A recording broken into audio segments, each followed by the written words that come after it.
할렐루야. 예, 감사합니다. 오늘 이렇게 좋은 곳에서 좋은 만남을 통해 하나님께 영광 돌리게 하심을 감사드립니다. 예, 이렇게 늦은 시간에 또 성서대학이라는 이런 모습으로 함께 할 수 있어서 너무나 감사를 드립니다. 제가 별로 이런 강의나 설교를 잘 다니지 않습니다. 제가 뭐 잘나서 일정이 많아서 거절하는 것이 아니라 제가 좀 잘 설교를 뭐 잘한다거나 그런 모습이 아니라서 그렇게 하는데, 여러분들 평상시 김정국 담임 목사님을 통해서 아주 복되고 또 아름다운 말씀을 항상 들으시는 줄로 믿고, 오늘은 조금 딱딱하지만 조금 미숙하지만 이런 말씀을 들어봐야 우리 목사님이 얼마나 잘하시는구나, 이걸 좀 아시게 해드리려고 제가 이 자리에 섰습니다. 그러니까 편안하게 들으시기를 부탁을 드립니다. 오늘 드시는 특별식이 얼마나 맛있는지 맛없는지 한번 잘 생각하시면서 함께 했으면 좋겠습니다. 저는 영등포 제1교회, 서울 남년의 영등포 지방에 있는 영등포 제1교회 출신입니다. 그곳에서 43살까지 평신도로서 신앙생활을 했고요. 그리고 44 되던 해 이제 콜링 부르심을 받아서 이제 신학대학원에 입학을 하게 되었습니다. 그리고 신학대학원을 마치고 이제 제가 하고 있던 나름 뭐 IT 사업에 제가 이제 조그만 사업체를 경영하고 있었는데, 그것도 다 정리해가면서 이제 본격적으로 지금은 금천지방 예수동산교회를 개척하고 그곳에서 지금까지 이루고 있습니다. 저는 50의 목사 안수를 받았습니다. 50의 목사 안수를 받다 보니까 조금 늦게 목회를 시작하게 되었죠. 늦가기 목회를 하게 되었습니다. 그래도 너무나 감사하는 것은 그렇게 늦게 목회 시작을 했지만 지금 제가 목회하면서 함께 제가 세례를 주고 저와 함께 어려움을 이겨냈던 그런 분들이 지금은 다 장로님들 되시고 권사님들 되시고 집사님들 되셔서 함께 아름다운 목회의 여정을 함께 하고 있다는 것에 너무나 감사를 드리고 있습니다.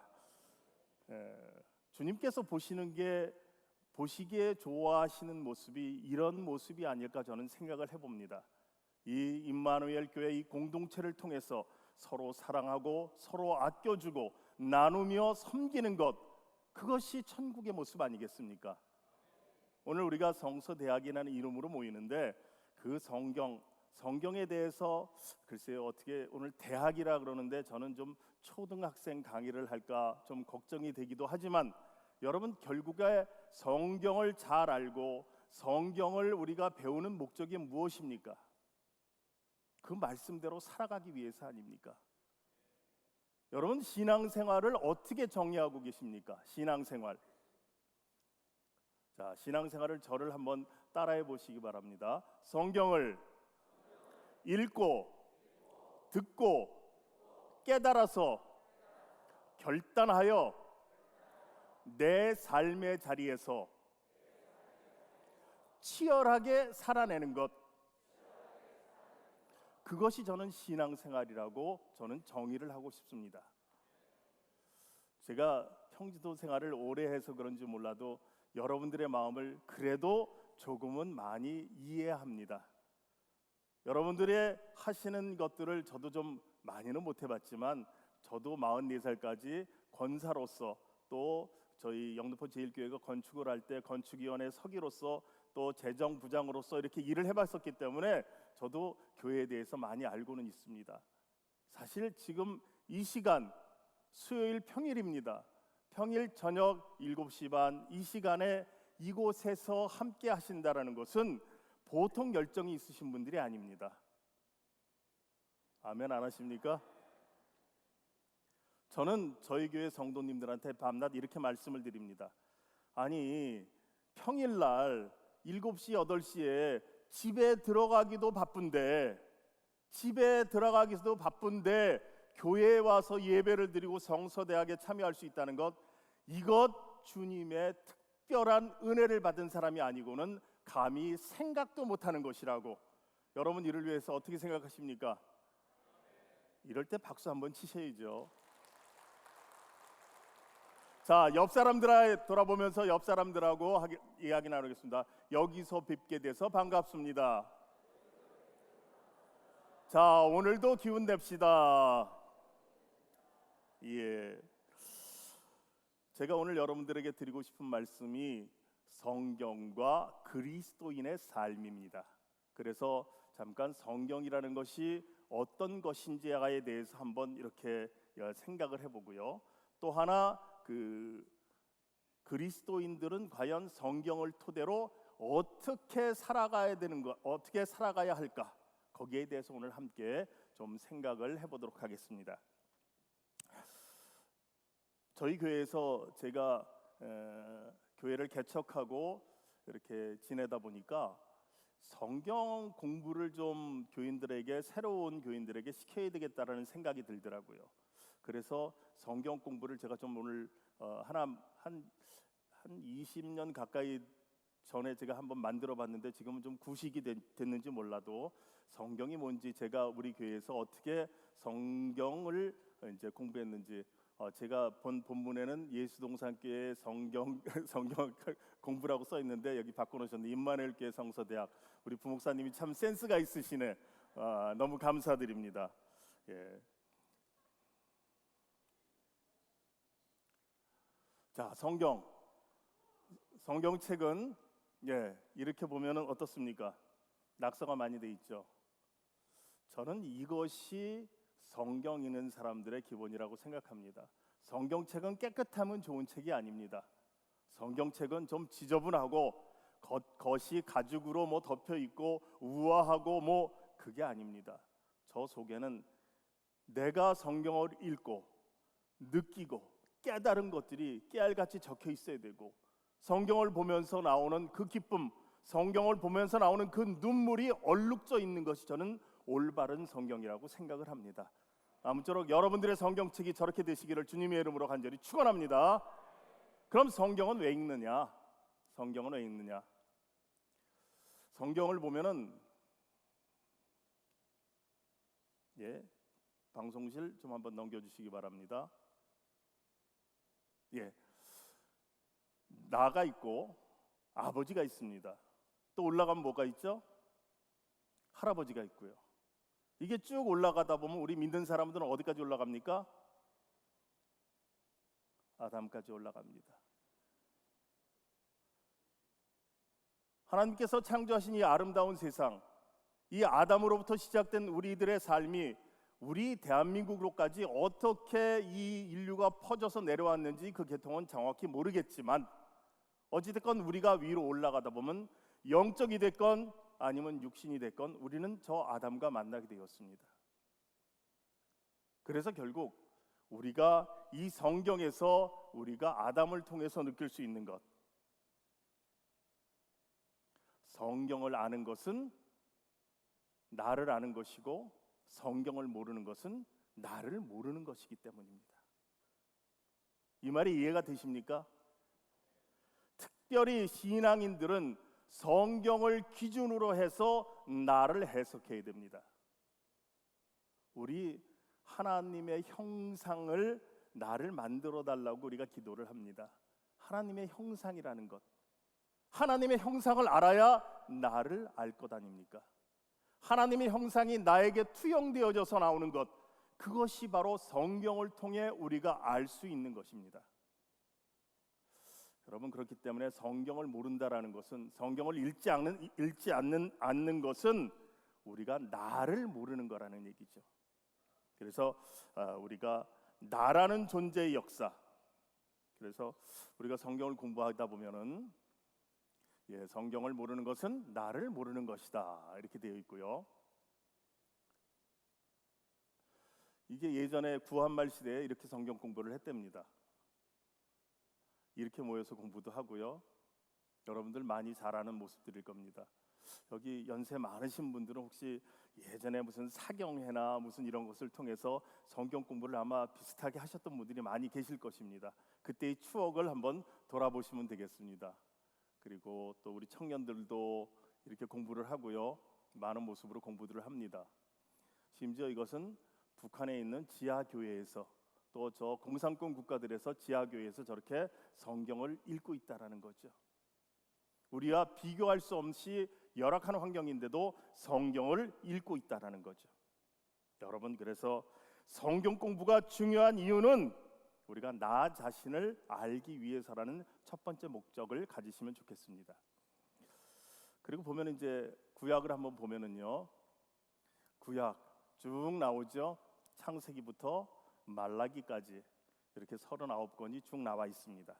성경은 제가 성경 공부 어느 책에나 많이 나와 있지만 성경은 1500년에 걸쳐서 기록되었고 20가지 직업을 가진 사람들이 한 40여 명이 모여서 이렇게 쓰여져 있다. 여러분들 많이 들으셨습니다. 여기까지 아실 필요는 없지만 여러분들, 성경은 다양한 민족의 다양한 사람들에 의해서 기록되어진 하나님의 영으로 기록되어진 책이라는 것은 분명히 알고 계실 겁니다. 그러면 성경이 창세기부터 말라기까지 쭉 시작되어져서 끝나는데 과연 이 목록은 무엇을 의미하고 있는가? 나름대로 분류가 되어 있는 것대로 나와 있습니다. 그런데 이것이 어떻게 되어 있느냐? 17권은 역사에 관한 책을 다뤘습니다. 나머지 또 5권은 우리가 시가서, 그죠? 또 나머지 책들은 선지서나 아니면 예언서로 이렇게 분류를 해놨습니다. 이렇게 분류를 해놨는데 이 형식을 안다 그래서 덩어리를 아는 것뿐이지 그 세세한 맛은 모릅니다. 그 세세한 맛을 알기 위해서는 이 성경이 어떻게 구성되어 있으며 어떤 시대와 어떤 시대의 책들이 같이 나열되어 있고 여기서 이야기하고 있는 것은 무엇이고 여기서 이야기하는 것은 무엇인가를 좀 제대로 어느 정도는 엮어낼 수 있어야 그 시대의 신앙, 그 시대의 하나님과의 관계, 그 시대의 구원의 역사에 대해서 우리는 잘 알 수 있는 거죠. 자, 그러면 우리가 성경을 이렇게만 알고는 있지만 아마 여러분들 많은 기회를 통해서 많이들 보셨을 겁니다. 저 맨 앞에 있는 것 5, 창세기, 출애굽기, 레위기, 민수기, 신명기까지 합쳐서 모세오경이라고 부르는 이 책까지 나와 있습니다. 자, 근데 성경을 좀 읽다 보면은 또 여러분들이 어떻습니까? 저게 굉장히 복잡한 도로죠. 주일날 설교를 어디에서 듣고 수요일날 어디서 듣고 새벽 예배에서는 또 어디서 듣고 이게 창세기, 마태복음, 요한복음, 아니면 저 말라기, 시편, 잠언 왔다 갔다 하다 보면은 이게 성경이 정리가 안 되고 설교들 듣다 보면 그 설교 들을 때 너무나 은혜로운데 과연 이 말씀이 여기 말씀과 어떻게 연결되고 통하는지를 저희가 잘 알지 못합니다. 결국 성경은 이렇게 실타래로 엉겨져 있는 것을 하나하나씩 뽑아서 잘 좀 간추려 놓을 수 있는 그런 우리가 방법이 필요하다는 데 있는 거죠. 그러면 제가 구약을 다시 한번 정리해 보겠습니다. 구약 39번을 정리하는데 첫 번째 우리가 알아야 될 것은 역사입니다. 하나님께서는 역사 속에서 존재하시고 역사 속에서 미래에 대한 약속으로 우리와 함께 하셨던 분입니다. 그래서 하나님과 우리와의 약속은 예전에 있었던 약속은 구약, 오래된 약속, Old Testament. 예수님의 오시면서 새로운 약속이 이루어졌는데 그것은 뭡니까? 신약, New Testament. 이렇게 우리는 이야기를 하고 있다라는 거죠. 그러면 먼저 이 구약을 좀 시대별로 그 시간에 따라 갖고 우리가 좀 한번 정리를 해보도록 하겠습니다. 시간에 따라서 정리해 보면 처음에 창세기 보시면은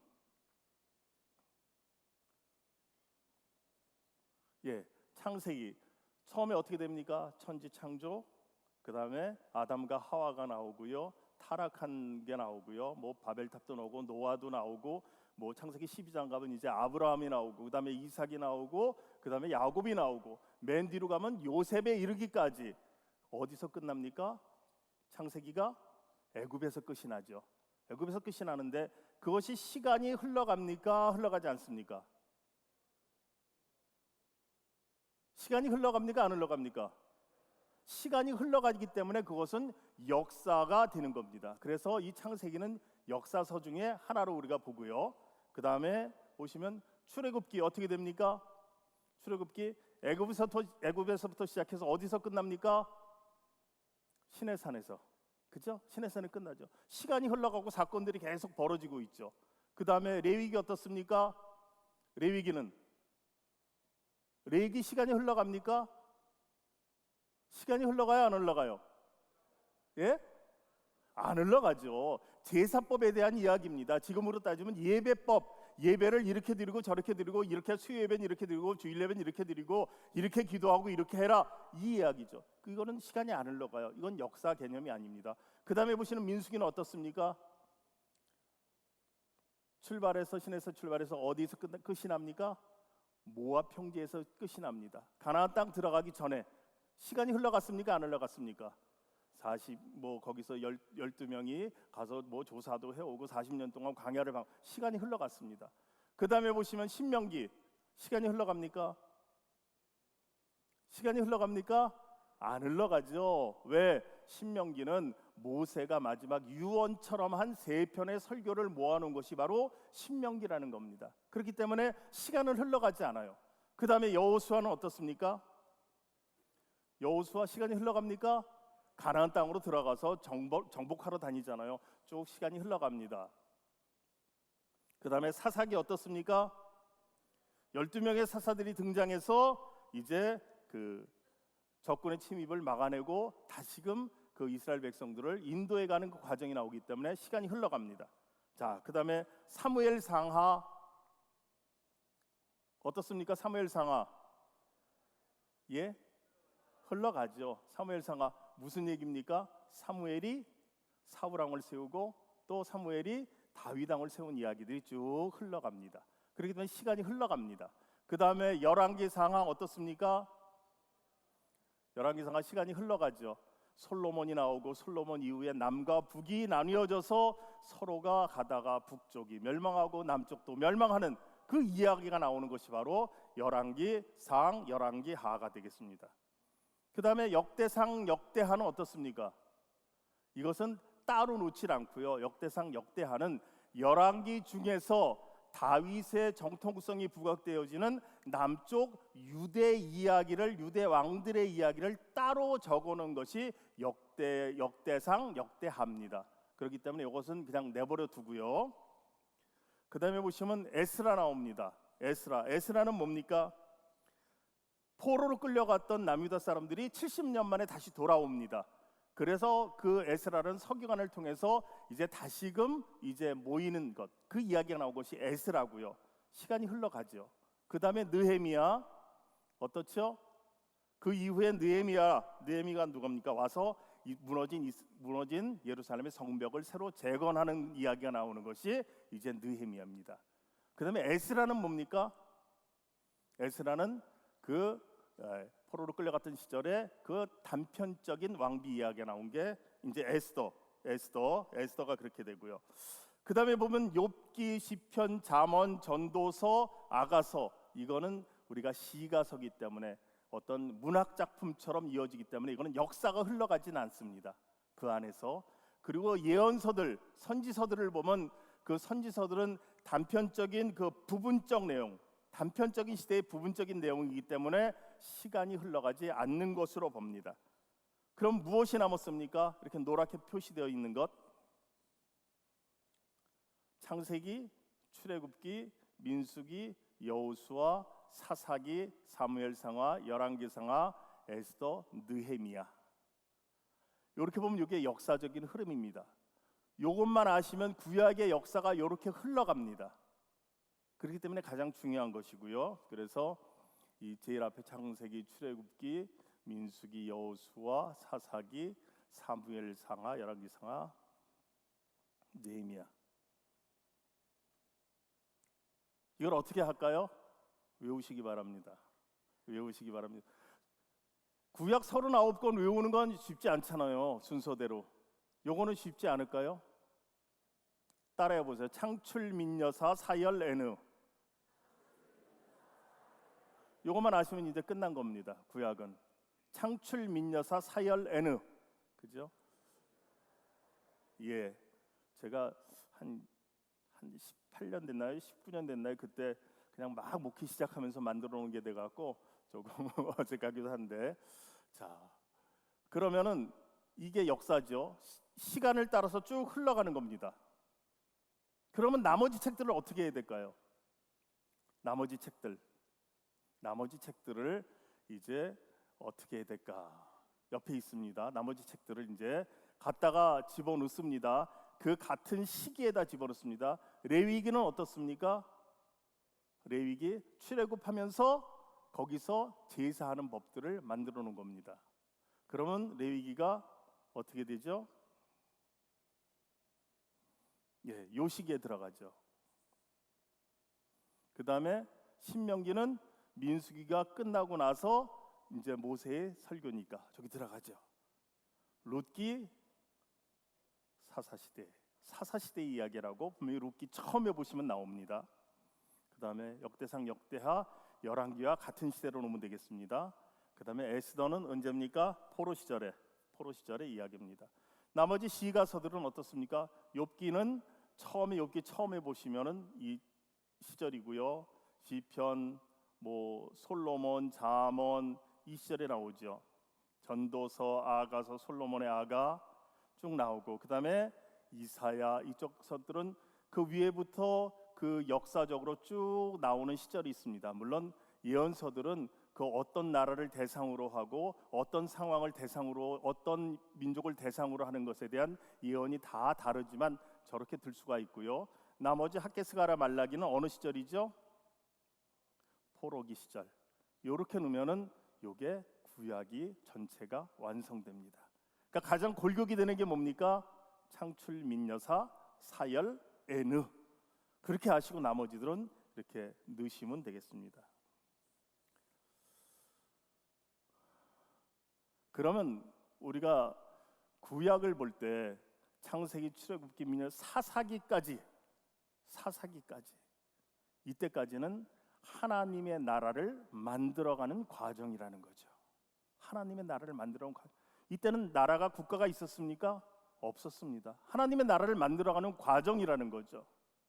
그 과정 가운데 하나님께서 처음에 이 나라를 만들기 위해서 어떻게 하셨습니까? 창세기 10장에서 아브라함을 부르셨지 않습니까? 그리고 내가 너를 복의 근원이 되게 하고, 그죠? 티끌같이 많게 하고, 이 약속을, 하나님의 나라의 약속을 이루어 가시는 그 하나님, 이때까지의 기간입니다. 우리들은 신앙생활하면서 살아가면서 현재를 바라보고 삽니다. 현재의 인기, 현재의 내 위치, 현재의 내 상황, 현재의 내 환경, 여기에 민감하게 반응하면서 살아갑니다. 그런데 하나님은 어떻게 역사하시는 분입니까? 지금 내 꼴, 내 모양, 내 꼬라지를 보시지만 미래를 하나님께서는 약속해 주시는 분이라는 거죠. 그 미래를 약속하시는 그 하나님 나라를 만들어가는 과정, 저 때 뭐가 있었습니까? 아브라함을 부르셨을 때, 애굽 땅으로 넘어갈 때 70여 명이 있었습니다. 그 인원으로 나라를 만들어 가시는 과정이 나오고요. 그 다음에 사무엘상과 열왕기상은 어떻습니까? 나라가 이제 만들어졌죠. 하나님의 나라로 가기 위해 만들어진 과정입니다. 그럼 에스라, 느헤미야는 뭡니까? 무너진 나라를 다시 세우는 제2의 나라 만들기. 저는 이렇게 강조를 하고 싶습니다.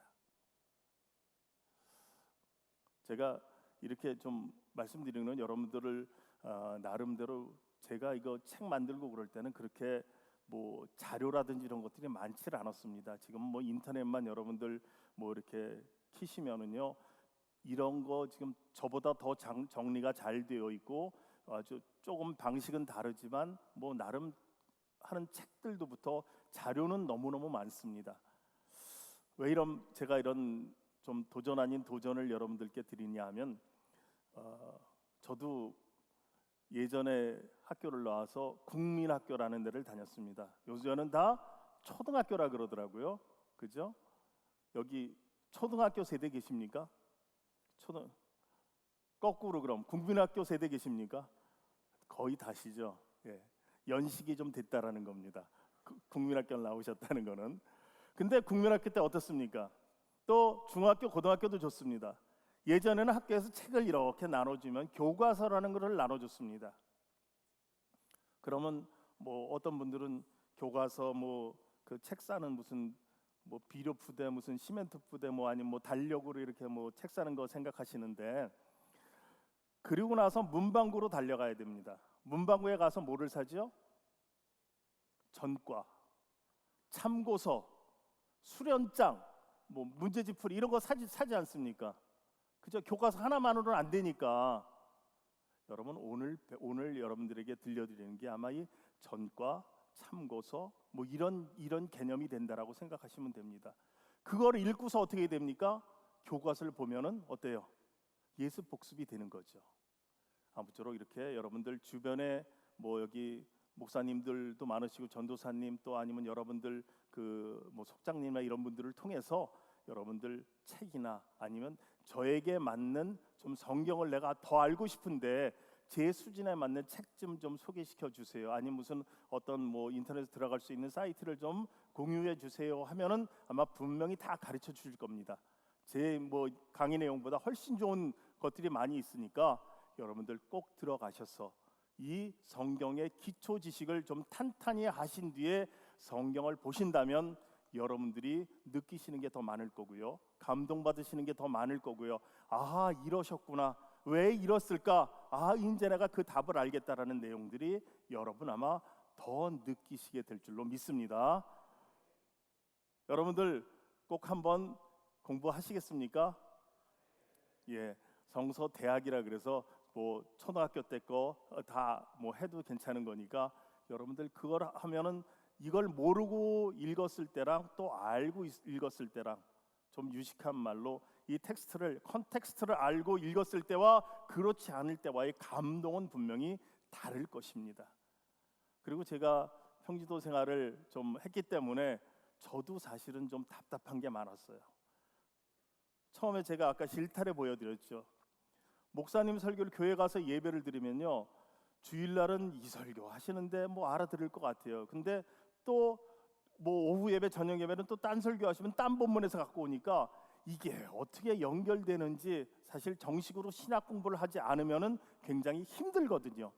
그래도 이런 기초 지식을 가지시고 성경을 읽고 설교를 들으시다 보면 아, 목사님이 지금 하시는 말씀이 이런 시절에 이런 내용, 대충 이런 환경 속에서 하시는 말씀이니까 아하, 이렇구나라는 이해가 바로바로 되실 겁니다.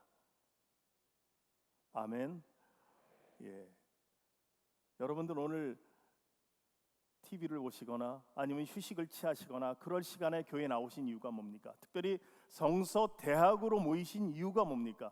성경에 대해서 뭔가 하나라도 더 알고 하나라도 더 느끼고 깨닫고 새롭게 결단하자, 그렇게 해서 모이셨으니까 좀 그런 수고를 하실 결단을 하셨으면 좋겠습니다. 예, 꼭 그렇게 하시기 바랍니다. 그리고 제가 뭐 옛날에 만들어 놓은 거긴 하지만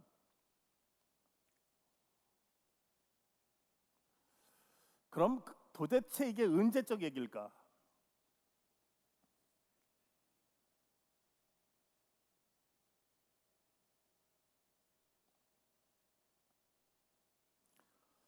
보이십니까? 창세기, 창조, 노아 시대, 뭐 아브라함 나오는 것, 그리고 이게 줄거져 있는 것이 예수 그리스도, 현재의 나 이렇게 되어 있습니다.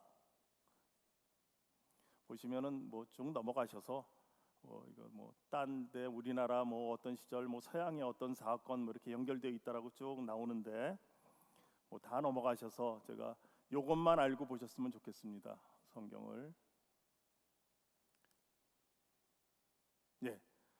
보시면은 어떻습니까? 아브라함이 언제적 사람이에요? 잘 안 보이세요? 아브라함 BC 2000년, 예수님 오시기 약 2000년 전 사람입니다. 지금으로 따지면 어떻게 될까요? 4000년 전 사람이에요. 4000년 전 사람 아브라함은. 자, 그 다음에 보시면 다윗. 이제 다윗은 언제예요? BC 1000년이니까 지금부터 3000년 전 사람이에요. 예수님이 언제적 분이세요? 2000년 전, 2026년 전, 2000년 전 분이세요. 그러면 이 포로 1차 귀환이 BC 538년이니까 약 500 BC 500년 전, 저것도 한 2500년 전 사건입니다. 성경은 이렇게 기록되어져 있어요. 그럼 뭐 이렇게 보시면 뭐 창세기는 뭐 여러분들 아시죠? 히브리어 이렇게 읽는 거, 저런 거 꼬부랑 글씨 많이 보셨을 겁니다. 뭐 저 원어라 그러는데 그렇게 하시고, 예, 아무튼 저는 뭐 도전만 살짝 드리고 저는 제가 또 다른 얘기를 또 해야 되기 때문에 아무쪼록 여러분들 이걸 보여드리는 이유는 뭡니까? 성경 공부의 기초를 쌓으시라는 얘기예요. 배경을 갖고 성경, 여러분들 주변에 진짜 책이 너무나 많이 있습니다. 여기 목사님들한테 뭐 전도사님한테 여쭤보세요. 좋은 게 뭐가 있느냐. 그냥 여쭤보시면은 이거 지금 뭐 새신자 아니면 뭐 좀 어느 정도 직분이 되시는 분들 어떻게 읽으셔야 되고 어떻게 하셔야 된다는 내용들이 쭉 나와 있을 겁니다. 그러니까 여러분들 그대로 좀 하셔갖고 꼭 공부할 수 있기를 주님의 이름으로 간절히 부탁을 드립니다. 예, 그럼 이거 좀 꺼주시기 바랍니다.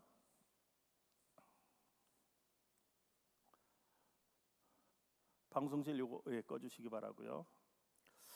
그러면 제가 아까 신앙생활을 뭐라고 말씀드렸죠?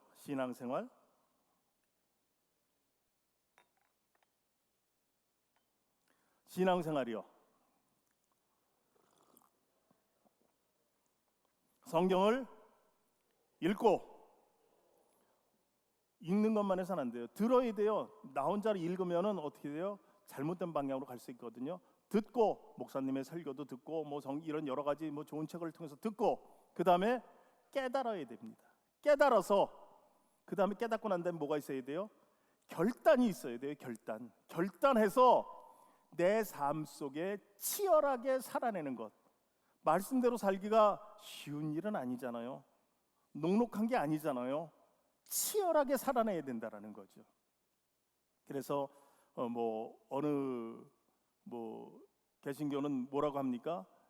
개편이 우리 뭐 장로 뭐 이런 게 아니라 무슨 사관, 사령 뭐 이렇게 구세군 같은 데는 전쟁이라 그러죠. 싸움터에 나간다 그래갖고 뭐 그런 식으로 직분을 주는 데도 있어요.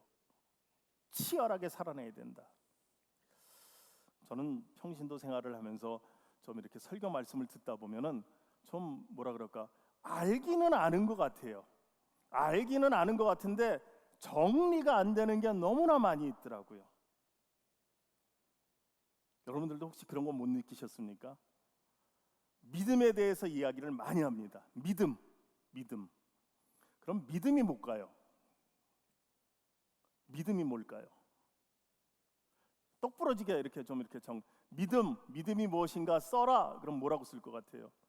거 있잖아요. 저 잘 믿으면 되는 거죠. 뭐를 믿는지 몰라도. 그래서 저도 평신도 때 그랬습니다. 그러니까 답답했어요. 그래서 저는 목회를 시작하면서 뭔가 좀 정돈을 해야 되겠다.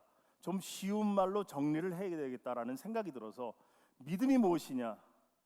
요한복음 3장 16절에도 나와 있잖아요.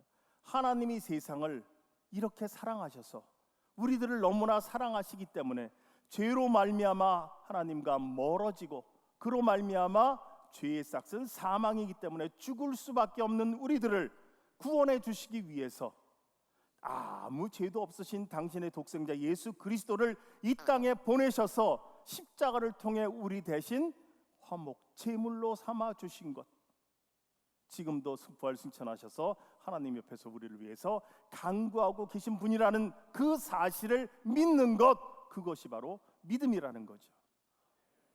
그리고 그 믿음에 더하여서 우리가 이 주 예수 그리스도를 믿는 자는 누구든지 구원을 얻으리라 하는 그 굿뉴스가 뭡니까? 그것이 바로 복음이라는 거죠.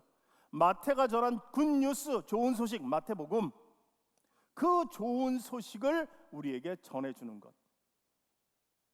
그러니까 믿음이 하나님을 믿되 예수님을 믿되 그냥 믿는 게 아니라 그분의 뭐를 믿는 거예요? 다시금 정리하면 하나님이 세상을 사랑하셔서 나의 죄를 속죄시키기 위해서 아무 죄가 없으니 예수 그리스도를 통해서 나의 죄를 대신 짊어지시고 돌아가게 하신 것, 그 사건을 믿는 게 바로 온전한 믿음이라는 거죠. 다른 게 믿음이 아닙니다. 그것을 믿는 게 믿음이에요. 그럼 그 믿음으로 인해서 우리는 어떻게 할 수 있어요? 감사할 수 있고 기뻐할 수 있고, 그게 바로 그 믿음을 통해서 나온다라는 거죠. 근데 중요한 거는 그 믿음 앞에 여러 가지 말들이 들어갑니다.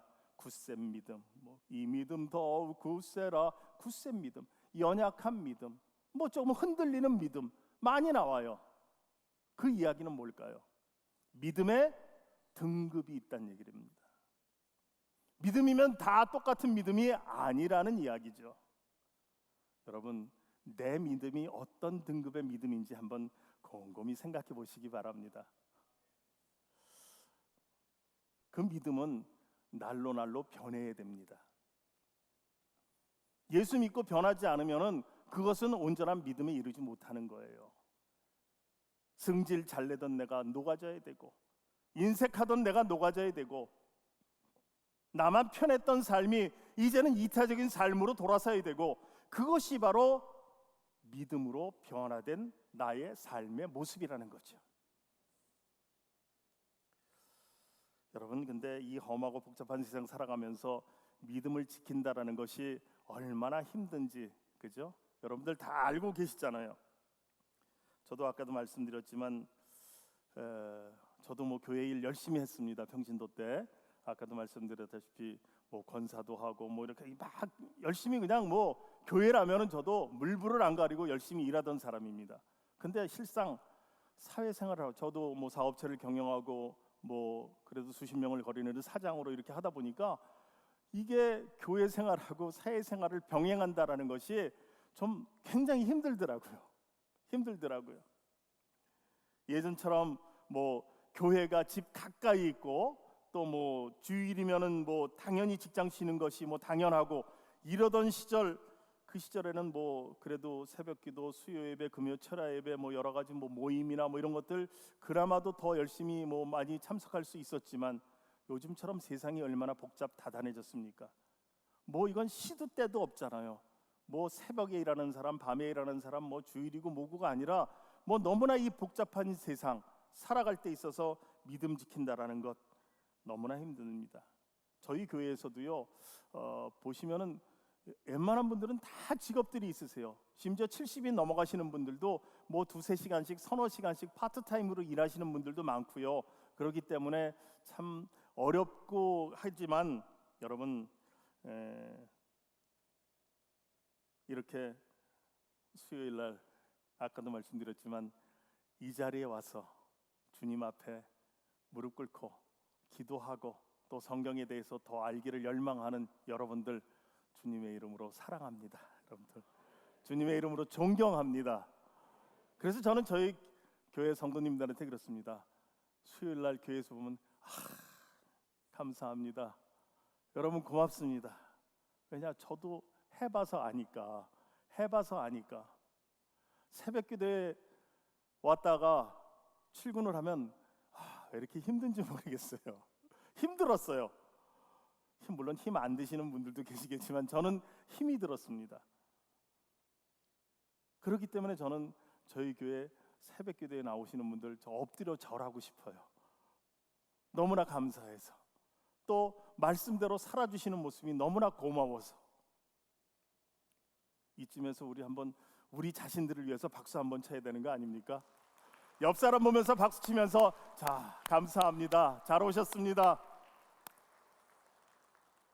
자, 그럼 오늘 오셨으니까 그래도 몇 가지는 좀 귀에 놓고 가야 되지 않겠습니까? 그럼 오늘 우리가 보면 은혜라고 이야기를 합니다. 은혜는 답이 쉽게 나오겠죠. 은혜가 뭡니까? 예? 은혜, 한마디로 똑부러지게 거저받은 것. 은혜는 거저받은 것이에요. 거저받은 것. 누가 나한테 뭐 좀 사주고 내가 일하고 받는 것은 대가입니다. 근데 내가 일도 안 하고 아무것도 안 했는데 그냥 나에게 돈을 돈 100만 원 준다거나, 아니면 나 대신에 좀 어려운 일을 해주거나, 그럼 뭐라 그럽니까? 은혜 받은 거예요. 그게 은혜를 끼친 거고요. 값없이 받는 것 그냥 쉽게 생각하세요. 하나님의 은혜가 뭐예요? 내가 하나님으로부터 값없이 받은 거예요. 받을 자격도 안 되고 내가 무슨 받을 건데기도 없는데 그거 받은 거예요. 왜 내 죄를 사해 주시러 당신의 아들을 보내셨어요? 그냥 받은 거예요. 은혜. 그 은혜를 받았다라는 거죠. 다시 한번 해보세요. 은혜는 뭐예요? 거저 받은 것. 근데 이 은혜는 깨닫는 자의 몫입니다. 깨닫는 자의 몫이에요. 무슨 말씀이냐? 자식한테, 여기 좀 연세 드신 분들이 있으니까, 자식한테 뭐 이만큼 뚝 떼어갖고 이렇게 줬어요. 줬는데 자식이 고맙다는 얘기를 안 해요. 그건 뭐예요? 깨닫질 못해서 그래요. 부모니까 당연히 주겠지 하고 당연히 받아간 거. 그러니까 은혜로 생각 안 하는 거예요. 거저 받았는데 자기는 마땅히 받을 걸 받았다라고 생각하는 거죠. 그건 은혜가 아니에요. 여러분, 은혜는 깨닫는 자의 몫입니다. 은혜에 대한 찬양 많잖아요. 내용을 한번 지금 이 시간 생각해 보시기 바랍니다. 하나님의 은혜가 뭐예요? 우리는 아무 건덕지도 없지만 우리가 받은 것이 너무나 많으니까, 이걸 깨닫기 위해서 읽는 게 성경이라는 거죠. 성경은 은혜를 깨닫기 위해서 읽는 거예요. 성경을 제대로 알지 못하면 이게 은혜인지, 마땅히 교회만 나가면 당연히 뭐 어떻게 되는 건지, 아니면 기도만 하면 뭐 마땅히 다 이루어지는 건지 우리가 착각하기 쉽습니다. 아무쪼록 성경을 읽고 은혜를 깨닫는 저와 여러분들 되시기를 주님의 이름으로 간절히 부탁을 드립니다. 그러면 이제 감사에 대해서 생각해 보겠습니다. 감사가 뭘까? 감사는 어떻게 정의를 할까요? 감사. 이쯤 되면 좀 나와야 되는 거 아닙니까? 좀 그래도 감사.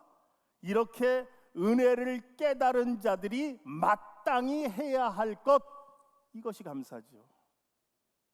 입으로 감사하고, 우리가 뭐 여러 가지로 감사할 수 있잖아요. 행동으로도 감사하고 물질로도 감사할 수 있고 하는 것. 은혜를 깨닫지 못하면 감사가 안 나와요.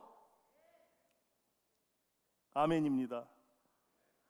은혜를 깨닫지 못하고 당연한 거 받았는데 왜 감사가 나옵니까? 당연한 거라고 생각하는데. 은혜는 깨닫는 자의 몫이라는 거예요. 이 은혜를 깨달을 때 감사해서 눈물이 나오는 거고요. 성경 말씀이 그때 진짜 달고 오묘한 그 말씀이 되는 거고, 내 삶의 생명줄이 되는 말씀이 된다라는 거죠. 이 은혜를 깨닫게 되시기를 주님의 이름으로 간절히 축원합니다. 그래서 나오는 게 감사예요. 근데요, 여러분들 감사하면 뭐가 좋아요? 기뻐요. 감사할 때 슬프게 감사하는 사람 있을까요? 감사하는 삶이 되면 그때 기쁩니다. 즐겁습니다.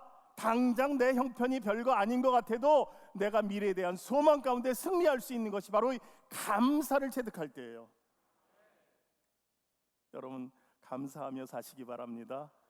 감사를 알려면 어떻게 해야 돼요? 성경을 읽고 은혜를 깨달아야지 감사가 흘러나오게 돼 있어요. 어떤 분 그러시잖아요.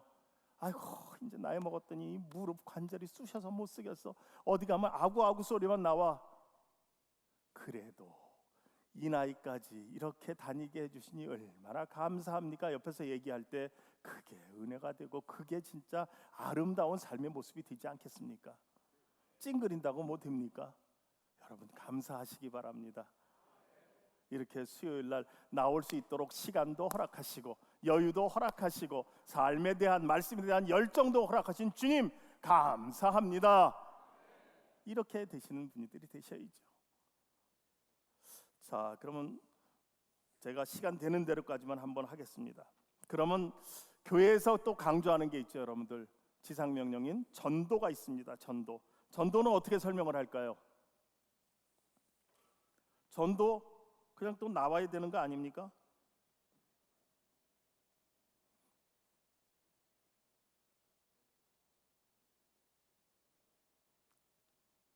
뭐라고 좀 입이라도 떼어보세요. 전도.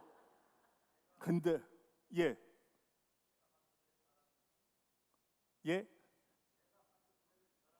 그렇죠, 그렇죠. 그게 정답입니다. 우리 박수 한번 해주시기 바랍니다. 은혜는 내가 예수 믿고 내가 이렇게 살다 보니까 야 봐, 나 좋아, 나 기뻐, 나 어떠니? 이게 저거하고 똑같더라고요. 뭐하고 똑같냐? 맛있는 음식점에 갔어요. 맛있는 음식점에 갔어요. 가보고 나서 음식점이 너무 좋아요. 맛도 좋고 분위기도 좋고 뭐 가격도 적당한 것 같고. 그럼 여러분들 어떻게 하십니까? 어떻게 하세요? 예? 옆에 사람들한테 얘기하잖아요. 야, 어디 갔더니 거기 야, 좋아. 너도 한번 가봐. 너도 한번 가봐. 싫어하는 사람한테 그 얘기해요? 안 하죠. 자기가 사랑하고 자기가 좋아하는 사람, 자기가 귀하게 여기는 사람들한테 자꾸 가르쳐 주려고 그래요. 가르쳐 주려고 그래요. 그게 전도입니다. 내가 믿은 예수, 내가 교회 다니다 보니까 이렇게 좋아. 내 감사할 일 뿐이야. 내 은혜 받았어. 기쁘지? 구원받았는데 얼마나 좋아. 너도 그런 예수 한번 믿어봐. 너도 우리 교회 한번 와봐. 그게 바로 전도라는 겁니다. 교회는 많은 전도 기관들이 있습니다. 남자로 구성된 남선교회, 여성들로 구성된 여선교회, 또 뭐 47살까지로 구성된 뭐 청장년 선교회, 뭐 많이 있죠. 전도를 하기 위해서 특수적으로 특화된 그런 조직이라는 겁니다. 그 단체가 바로 선교회라는 거예요. 자, 그럼 이 선교회에서 특별히 해야 될 일이 뭡니까? 나가서 전하는 거예요. 내가 예수 믿고 보니까 좋더라. 그걸 전하는 게 바로 전도라는 거죠. 근데 전도 이야기를 하시면은요, 저희 교회도 그렇고 다 전도 이야기를 하시면은 뭔가 거부 반응을 좀 일으키시더라고요. 전도 그거 뭐 믿음 얘기하고 딴 거 얘기할 때는 그래도 아멘들 하시는데 전도 뭐 합시다, 열심히 합시다 그러면 그거 힘든데. 근데요, 전도는 어디까지만 하시면 되냐면요, 아까 말씀하셨듯이 내가 받은 은혜가 나 이렇게 좋더라, 여기까지만 하시면 되는 거예요. 그건 쉬워요, 어려워요? 쉽지는 않아요. 어디 가서 입 안 띄시던 분들은 심지어 내가 교회 다닙니다, 나 그리스도인입니다, 그 얘기도 안 하시는 분들도 많아요. 나 혼자만 믿으려고. 근데 여러분, 내가 믿은 예수 이렇게 좋더라까지만 말씀하시는 거고 그 뒤에는 주님께서 책임져 주십니다. 아멘 안 하신 분들, 근데 사실 아멘 안 하신 분들도 뭔가 뒤를 알고 아멘을 안 하셨으면 제가 인정해 드립니다. 근데 여러분, 그분들이 내 말을 듣고 교회에 나와서 같이 신앙생활을 할 수 있기까지 되기에는 가장 중요한 게 뭘까요? 교회 다니는 내가, 전도하는 내가 나의 삶의 모습이 어떤가에 따라서 그 사람이 교회에 나올 확률이 달라진다라는 거죠. 그 사람의 말 전하는 사람의 삶의 모습이 너무나 좋아요. 온화하고 그 사람 참 어디 가서 모두 잘 베풀 줄 알고 마음도 따뜻하고 뭐 손도 빠르고 뭐 안타까워도 할 줄 알고 같이 부둥켜도 안을 수 있고 그러면서 살면서도 뭐 인색하지 않고 이러면은 그 말을 듣고 그 사람이 교회에 나올 확률은 높죠. 근데 교회에서는 교회 생활, 신앙생활이 아닙니다. 교회 생활은 잘해요. 교회 나오면 봉사도 많이 하고 무슨 헌금도 많이 하고 뭐 어디 가서 일도 많이 하고 아멘도 하고 경건한 것 같은데 나가서 사회생활이 교회 생활과 딴판이다. 그러면 그분이 전하는 그 전도가 이루어지기는 굉장히 힘들다라는 거죠. 그래서 아까 제가 뭐라고 말씀드렸습니까? 신앙생활이 뭐다? 성경을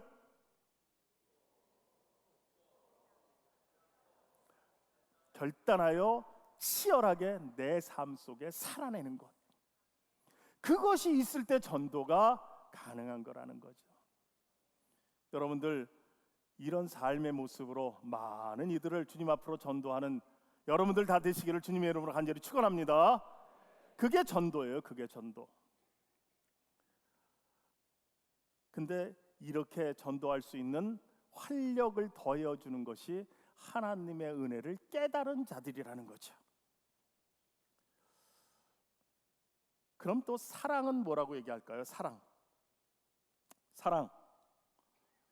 이쯤 되면 좀 나와주시기 바랍니다. 사랑을 어떻게 정의할까요? 사랑. 우리가 사랑을 얘기에 앞서 오늘 제가 성경 본문을 준비했는데 로마서 12장 3절에서 13절까지 말씀 좀 띄워주시기 바랍니다.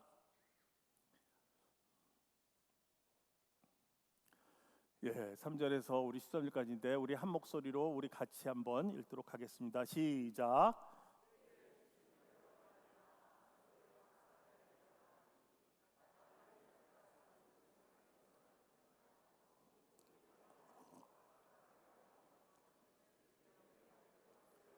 잠깐이요. 자, 조금 아까 3절에서 뭐라고 나옵니까? 믿음의 분량, 믿음이라는 얘기가 나오죠. 그럼 여러분들 아까 얘기하셨던 믿음의 얘기가 나오죠. 자, 4절 읽습니다. 4절 시작.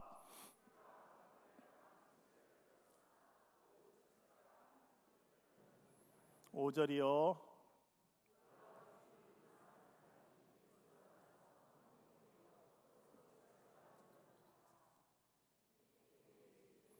우리에게 주신 은혜대로 은혜는 하나입니다. 그 다음에요, 받은 은사가 각각 다르니 믿음의 분수대로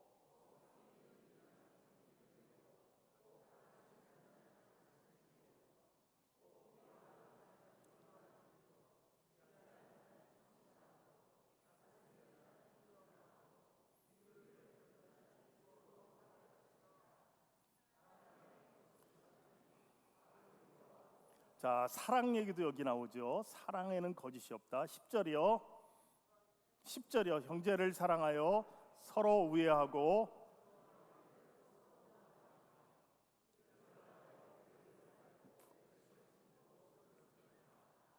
소망 중에 즐거워하며 환난 중에 참으며 기도에 항상 힘쓰며 성도들의 쓸 것을 공급하며 손 대접하기를 힘쓰라. 아멘.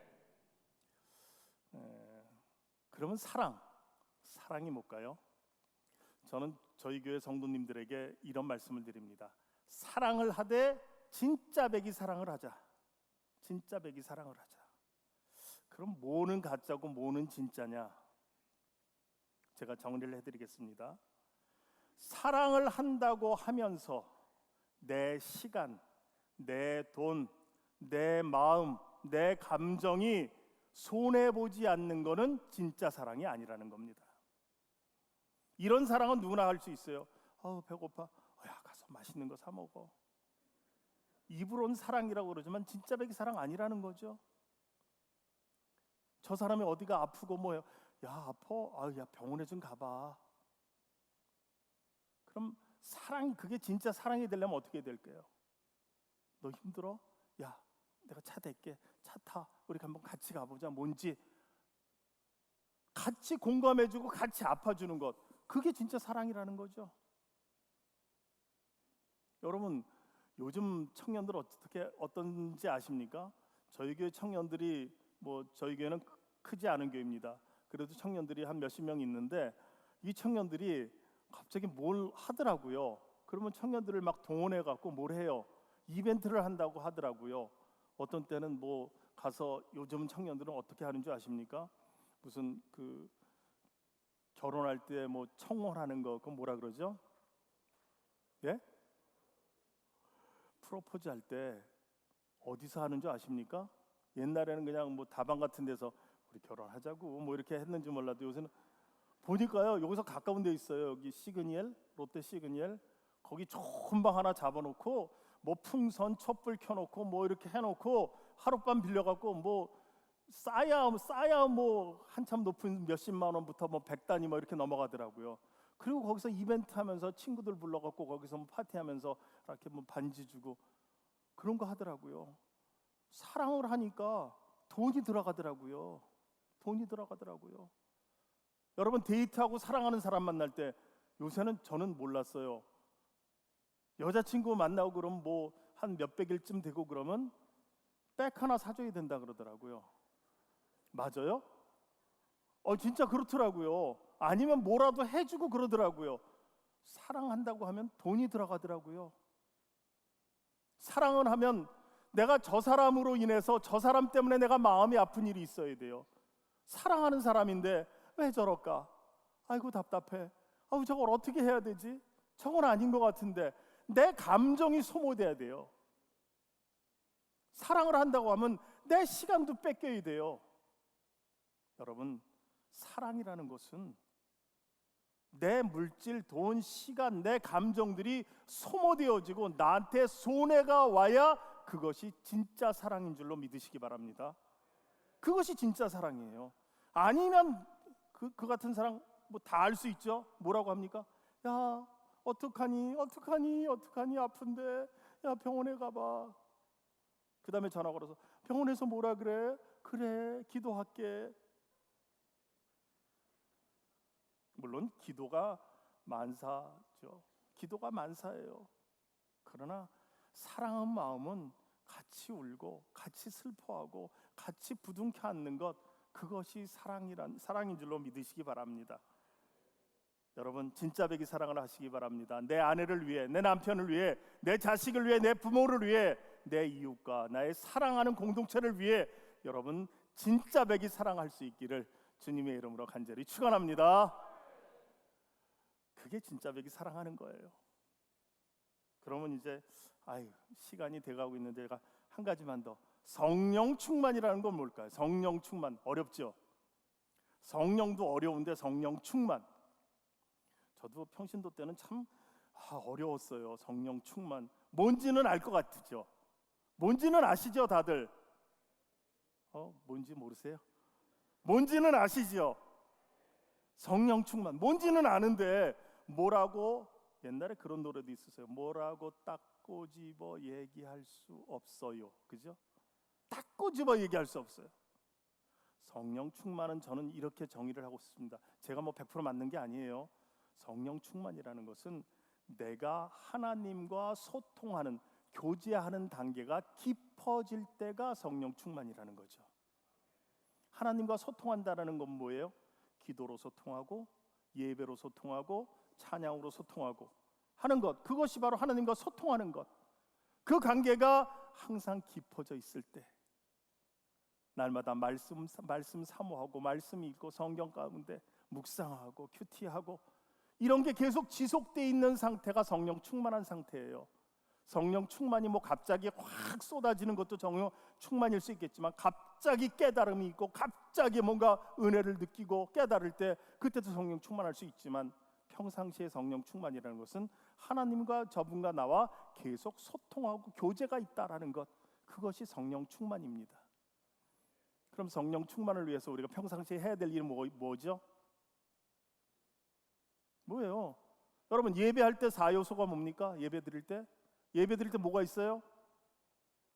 기도, 또 찬송, 또 말씀, 또 헌신, 그죠?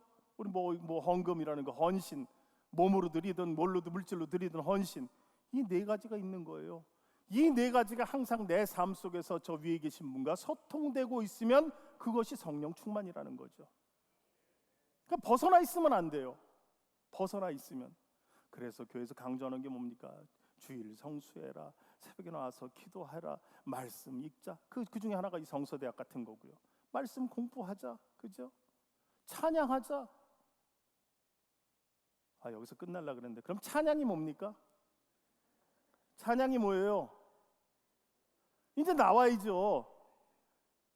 이 하나님의 은혜를 받은 우리들이 그냥 구원받은 게 너무나 감사해서 자동으로 입에서 흥얼거려서 나오는 게, 그게 찬양이에요. 마땅히 찬양 받으시기에 합당한 저분께 뭐 찬양 불러라가 아니라 그냥 평상시에도 주님 감사합니다, 감사합니다, 이게 나오는 게 찬양이에요. 그죠? 뭐 제가 평신도 생활하면서 많이 궁금했던 것들을 좀 몇 가지 말씀드렸는데, 본문의 말씀으로 좀 한번 돌아오도록 하겠습니다. 본문의 말씀을 보시면은 우리가 로마서인데, 로마서는 1장부터 11장까지는 이제 기독교 진리의 정수에 대해서 쭉 이야기를 하고 있습니다. 그러면서 이제 12장부터 나오는 게 뭐냐 하면 그리스도인의 삶이에요. 그리스도인의 삶. 성경을 저렇게 뭐 이것도 알고 저것도 알고 이렇게 읽고 저렇게 읽고 은혜를 깨달은 자들이 뭐 어떻게 하는데 그 사람들이 어떻게 살아가야 되느냐, 거기에 대해서 구체적으로 적시해 놓은 것이 지금 로마서 12장부터의 말씀이라는 거죠. 오늘 말씀에 처음 보면은 3절 말씀을 다시 한번 올려주시기 바랍니다. 3절 말씀 같이 봅니다. 시작. 내게 주신 은혜로 말미암아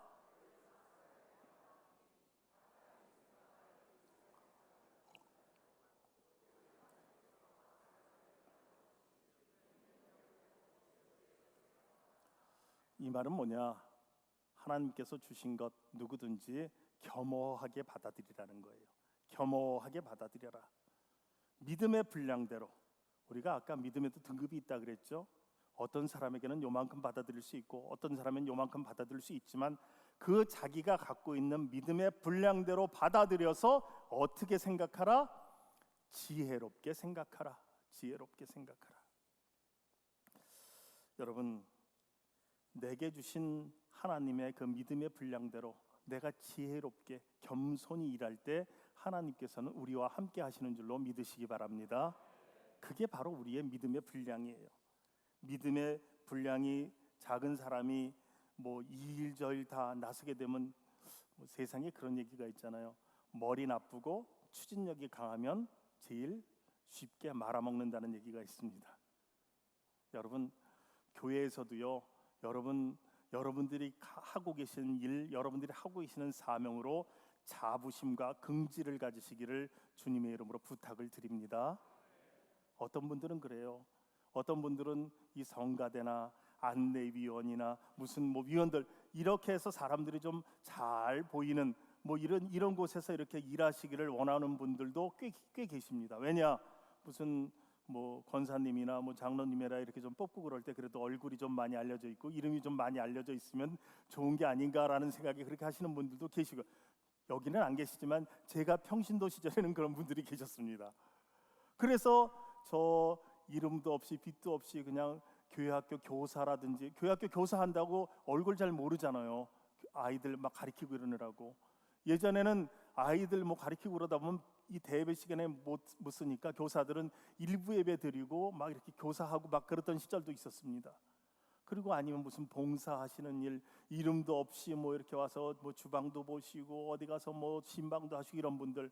그러나 그 모든 분들, 그 믿음의 분량이 있는 거예요. 그 험한 일들 못 하시는 분들은 또 이런 분들 자기 나름의 믿음의 분량대로 열심히 하시기 바랍니다. 그것이 내 믿음의 분량이에요. 이제 내 믿음의 그릇이 점점 더 커짐으로 말미암아 봉사와 희생이 여러 가지가 더 깊어지고 넓어질 때 주님께서는 분명히 그 깊이와 넓이대로 쓰실 줄로 믿습니다. 그런 삶이 있어야 돼요. 여러분, 지혜롭게 생각하시기 바랍니다. 가장 지혜롭지 않은 게 뭔지 아십니까? 교만이에요. 잠언과 시편을 통해서 성경의 곳곳의 말씀을 통해서 우리들에게 계속 얘기하는 것, 그죠? 교만, 자만심, 패망의 선봉이라 그러잖아요. 그죠? 특히 오늘 수요일 이 시간쯤 오신 분들은 다 직분자드시거나 뭐 그런 분들이십니다. 우리 담임 목사님께서, 김종국 목사님께서 저한테 그러시더라고요. 무슨 말을 하셔도 다 이해할 겁니다. 그렇게 말씀을 하시더라고요. 여러분, 교회 여러분들이 이 교회를 이끌어 나가는 중심임을 꼭 기억하시기 바랍니다. 여러분들의 기도가 임마누엘 교회를 살립니다. 여러분들의 헌신이 임마누엘 교회를 지탱합니다. 여러분들의 사랑이 주님의 사랑으로 이 임마누엘 교회를 다시금 위대하게 일으켜 세울 줄로 믿으시기 바랍니다. 그것이 바로 여러분들의 사명인데, 여러분들의 사명을 다시금 깨닫게 할 수 있는 것 무엇의 힘이다? 오늘 뭐 했어요? 성경 말씀을 읽고 듣고 깨달아서 내가 결단해갖고 내 삶 속에서 치열하게 살아내는 것, 그것 하시기 위해서 오늘 모이신 거예요. 내 오늘 이 자리를 통해서 내 사명을 재발견하고 은혜를 새롭게 깨닫고 내 다시금 감사의 불씨를 붙이고 내 찬양과 기도의 등불을 쉬지 않는 것, 그것이 바로 이 성경 공부를 하는 이유라는 거죠. 성경은요, 지식을 쌓자고 하는 거 아닙니다. 그래도 내가 장로쯤 되면 성경에 대해서 어느 정도 알아야지. 물론 아는 건 좋은데 알고서 그 다음에 깨달아서 결단해서 살아내지 못하면 그건 성경 말씀이 아니에요. 오늘 본문의 말씀 보시면 그렇게 되어 있고, 두 번째는 뭐라고 나옵니까? 두 번째 6절 말씀, 6절에서 8절까지의 말씀 같이 한번 봅니다. 6절에서 8절 시작.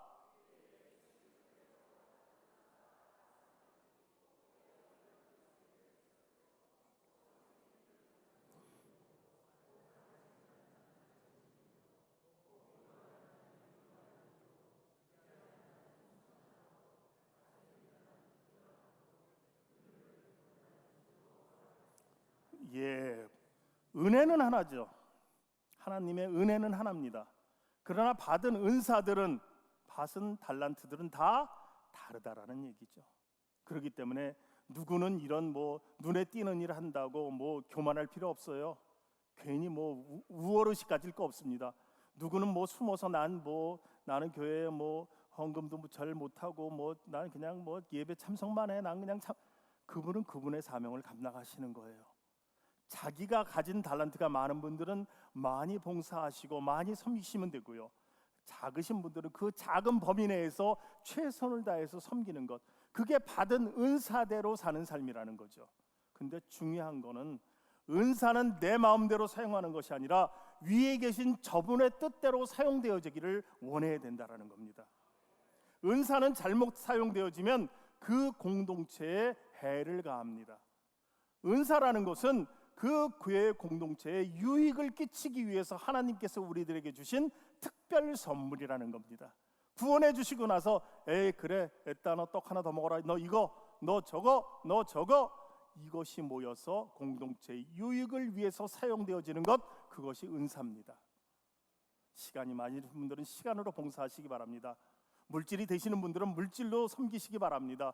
또 내 뜨거운 마음을 전하실 분들은 선교하고 봉사하고 여러 가지 안 보이는 곳에서 음으로 양으로 수고하시기 바랍니다. 그게 다 이 임마누엘 교회를 지탱해 나가는 기초석이 된다라는 사실 꼭 기억하시기 바랍니다. 이게 어떻게 생기느냐? 어떻게 생긴다? 어떻게 해야 생긴다? 성경을 처음부터 읽고 듣고 깨달을 때 이게 생기는 거예요. 그냥 가만히 있어서 생기는 거 아닙니다. 그래서 성경 중요한 겁니다. 이게 뭐냐 하면 저거하고 똑같아요. 선생님이 아이들한테 이 교과서 중요하다. 교과서 안 읽고 어떻게 1등하고 교과서 안 읽고 어떻게 하겠습니까? 똑같은 얘기입니다. 자, 다음 보시면은 우리 세 번째로 열심을 품고 주를 섬기라. 우리 11절 같이 한번 봅니다. 11절 시작.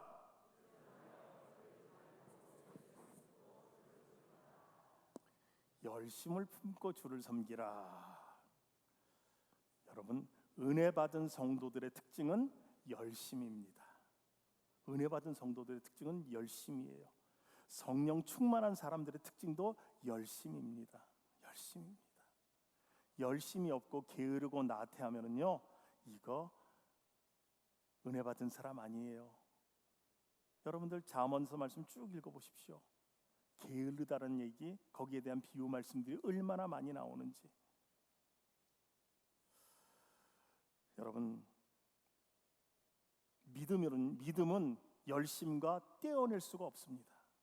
열심하고 믿음은 같다라는 거죠. 그렇기 때문에 여러분, 이 불가문의 관계 꼭 이해하시길 바라고요.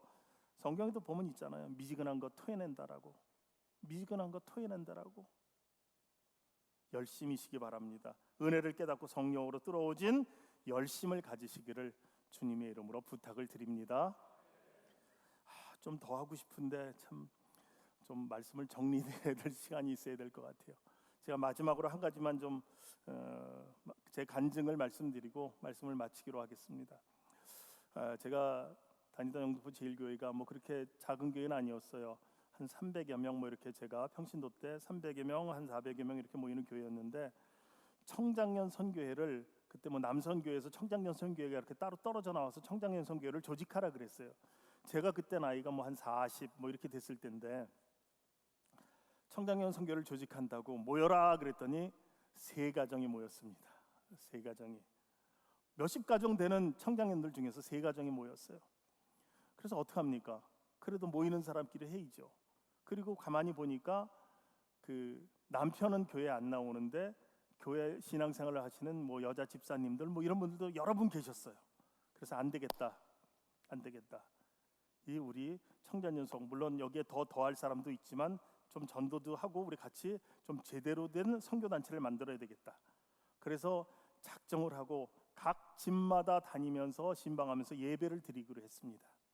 근데 여러분 그냥 가서 예배 드리고 오는 것도 중요하지만 저희는 2부 순서를 많이 가졌습니다. 봐서 미리 그 소스를 얻습니다.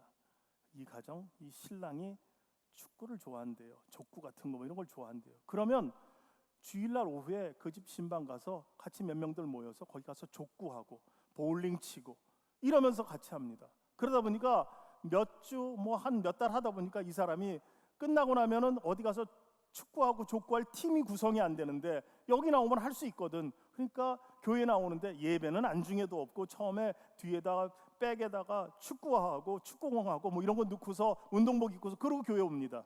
성경 찬송 들고 오는 게 아니라 그거 들고 옵니다. 축구하고 싶어서, 어떤 사람 볼링 치고 싶어서, 또 어떤 집 가면 거기는 뭐 운동하는 거 싫어해요. 애들하고 주일날이면 어디 놀러 가는 거 좋아하고, 토요일 오면 애들 데리고 어디 무슨 자연농원 가고 뭐 애들하고 뭐 하고 이거 좋아하는 거예요. 애들이 그냥 모든 게요. 그럼 어떡하느냐? 토요일날 모여서 아니면 주일날 해서 아니면 무슨 공휴일 같은데 우리 애들 데리고 어디 수영장 갑시다. 애들 데리고 여기 갑시다. 저기 갑시다 해갖고 그렇게 관심을 가지니까 그 사람이 놀러 가는 재미에 도시락 싸들고 오더라고요. 또 누구는 또 이런 거 좋아하고 누구는 미리 소스 넣어서 그렇게 했더니 제가 3가정 갖고 그렇게 뭐 제가 회장하면서 그렇게 시작했는데 제가 신학대학원을 제가 44세 갔는데 한 3년 어간 동안 가정이 여러분들 몇 가정이 됐는지 아십니까? 청장년 선교회를 1, 2, 3으로 나눴어요. 그래갖고 각 청장년 선교회마다 10댓 가정씩 합하다 보니까 한 50가정이 청장년 선교회가 되더라고요.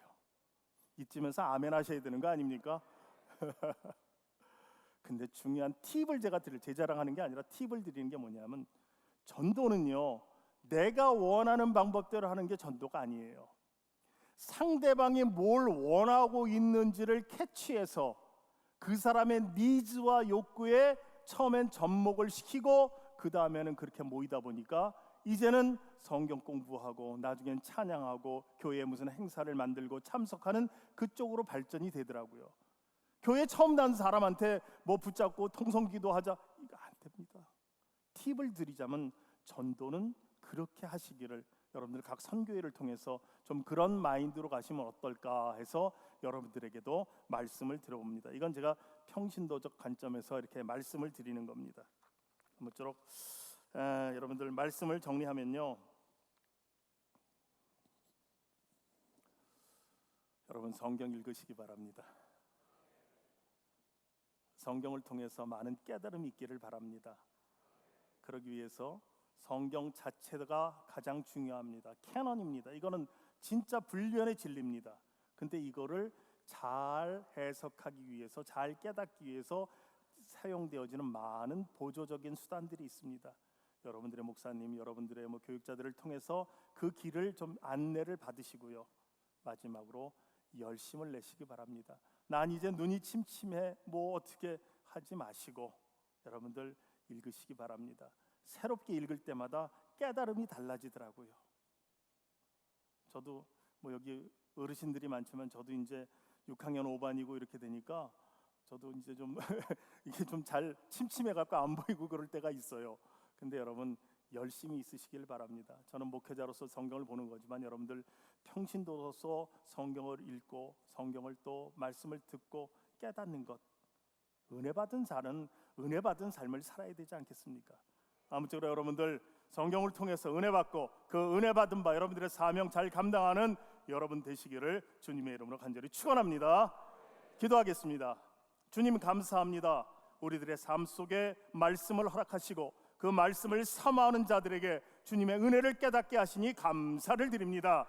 우리의 이 받은 은혜를 깨닫고 우리의 삶 속에 치열하게 녹여내서 저희들 주님의 빛과 소금으로 살아가게 하여 주시옵소서. 이를 본 세상 모든 사람들에게 주님의 구원의 소식을 전하게 하시고 그들과 함께 웃고 떠들며 그들과 함께 주님을 찬양하는 그 아름다운 순간을 위해 아버지 하나님 매일매일 치열하게 살아낼 수 있도록 도와주시고, 사랑하는 모든 성도들 이 시간까지 주님의 말씀을 들었습니다. 이제 세상에 나가 아버지 하나님 살아갈 때 피곤함도 잊게 하시고 저들의 삶의 자리에서 승리하는 아름다운 인생들 되게 하여 주시옵소서. 우리 주 예수님의 이름으로 축복하며 기도드리옵나이다. 아멘.